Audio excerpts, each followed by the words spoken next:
আচ্ছা দাঁড়া, আমি তুলে দিচ্ছি। চলো শোনো,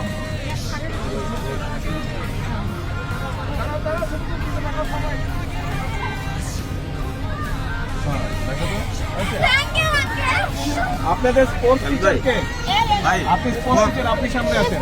বল বল তোমরা খেলতে পছন্দ করো কে কে? ছেলেরা আর মেয়েরা কে কে স্পোর্টস পছন্দ করো? আচ্ছা, মেয়েদেরকে কি দিচ্ছি? ফুটবল।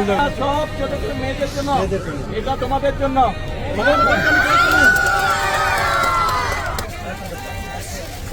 এই যে এই যে হ্যালো অঙ্কর, কেমন আছো? তোমার স্পোর্টস টিচার, তোমাদের ফুটবল খেলো। এই যে দুইটা ফুটবল, টিচারের কাছে আমি দিলাম, ঠিক আছে? সবাই খেলবে, কিন্তু খেলতে হবে। আচ্ছা টিচার করেন, আপনাকে একটু দাবাও দিলাম। ঠিক আছে, আর পেলা না? র্যাকেট নাই, আর বেশি করে রাখবো তো। এই যে ব্যাডমিন্টনের নেট। ওকে, আল্লাহ হাফেজ।